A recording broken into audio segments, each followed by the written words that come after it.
Assalamualaikum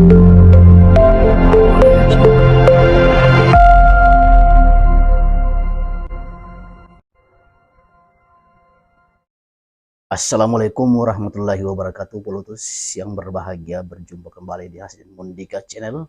Kali ini kita masih membahas tentang perkembangan di sidang Mahkamah Konstitusi yang sudah bergulir sejak November 2022, yaitu tentang peninjauan kembali Undang-Undang Nomor 7 Tahun 2017 yang membahas bagaimana mekanisme pemilihan umum dari proporsional terbuka yang diajukan untuk menjadi proporsional tertutup.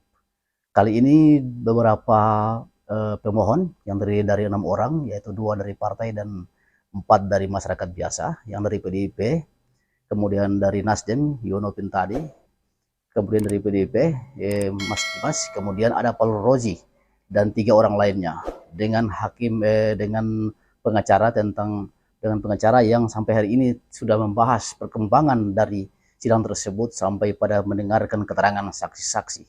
Dan yang menarik, ketika Partai Bulan Bintang (PB) yang digawangi oleh Yusril Iza Mahendra ikut nimbrung terlibat, dan bahkan Yusril Iza Mahendra sebagai pengacara yang mendukung dilaksanakannya Undang-Undang Proporsional Tertutup, mendukung PDIP. Dan ketika 8 fraksi partai di parlemen menolak tentang proporsional tertutup, namun PDIP tetap kukuh untuk menjalankan proporsional tertutup pada 14 Februari 2024. Perkembangan ini semakin menarik, dan memang ada plus minusnya ketika hak rakyat mulai dianggap hilang legitimasinya.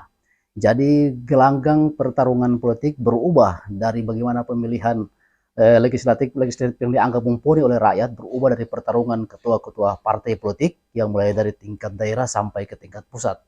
Namun hal ini belum bisa mendapatkan titik terang, perdebatan masih cukup alot, sehingga keputusan yang akan didapat sekitar bulan Juli yang akan datang. Namun pada dasarnya, ketika kita ingin kembali kepada proporsional tertutup, maka Indonesia kembali mundur ke belakang, karena calon-calon legislatif yang dianggap terbaik, yang dianggap mumpuni, tidak bisa lagi berlagak dalam pemilu, karena ketika terjadi proporsional tertutup, maka suara partai yang akan dicoblos, nama-nama kemudian foto para caleg tidak akan terpampang pada kertas suara ketika Pileg 2024 pada bulan Februari yang akan datang. Nah, ini perdebatan cukup panjang, dan dari 9 fraksi yang ada di parlemen, 8 fraksi menolak keras, termasuk dari Partai Amanat Nasional walaupun berada di barisan pemerintah, dan hanya 1 fraksi yang tetap ngotot menjalankan proporsional tertutup, yaitu fraksi Partai Demokrasi Indonesia Perjuangan. Dan hari ini mendapatkan angin segar karena didukung oleh partai non-parlemen, yaitu dari Partai Bulan Bintang dengan ketuanya Yusril Iza Mahendra, yang juga menjadi salah satu kuasa hukum penggugat, karena yang pertama adalah Sururudin, sekarang dibantu lagi oleh Yusril Iza Mahendra sebagai seorang pakar hukum di Republik ini. Nah, kita melihat banyak pihak berharap agar proporsional tertutup tidak diterapkan kembali, dan mungkin jalan tengahnya seperti yang dikemukakan oleh Saldri Isra untuk bagaimana mencari jalan tengah. Jadi proporsional tertutup bisa dijalankan dan juga terbuka, sehingga kedua belah pihak bisa mendapatkan posisinya yang ada.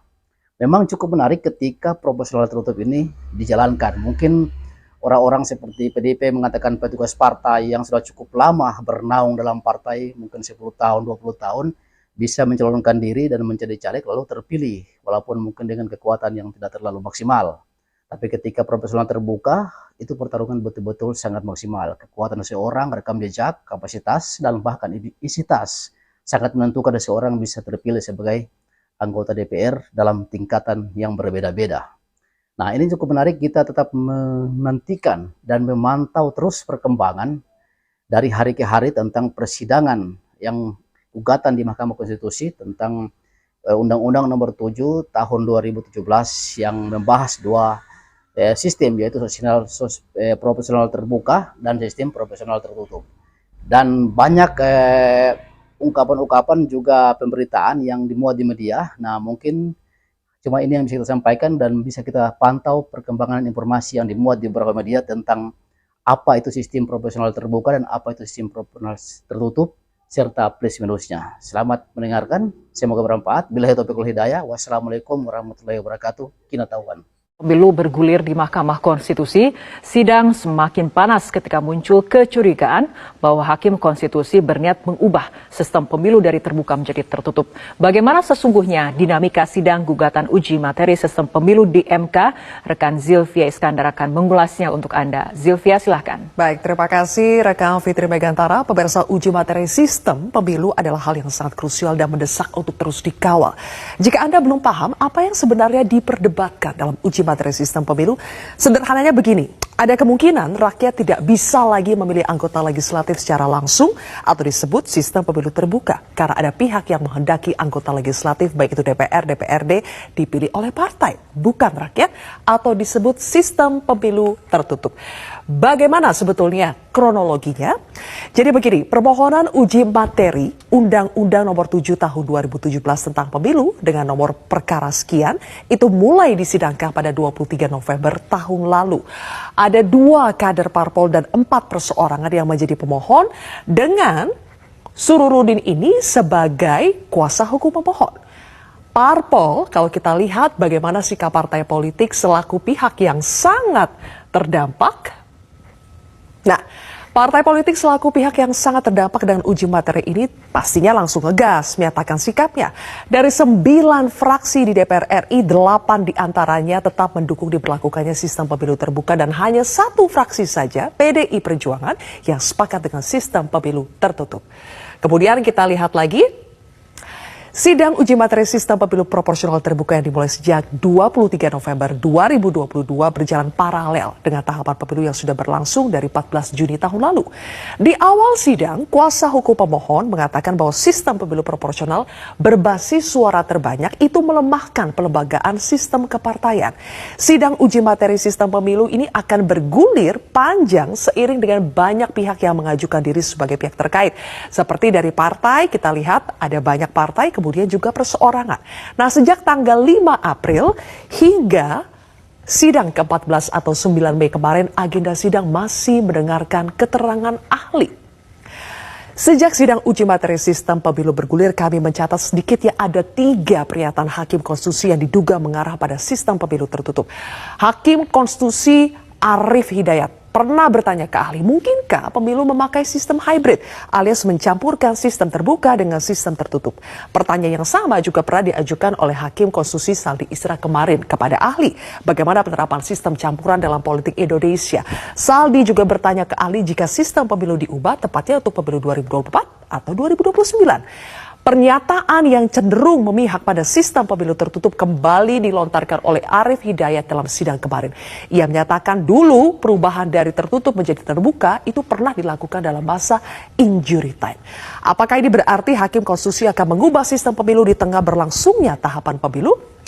Kita lihat pemirsa, saat ini bagaimana komposisi 9 Hakim Konstitusi yang akan memutus apakah rakyat akan memilih sendiri anggota legislatif atau tidak.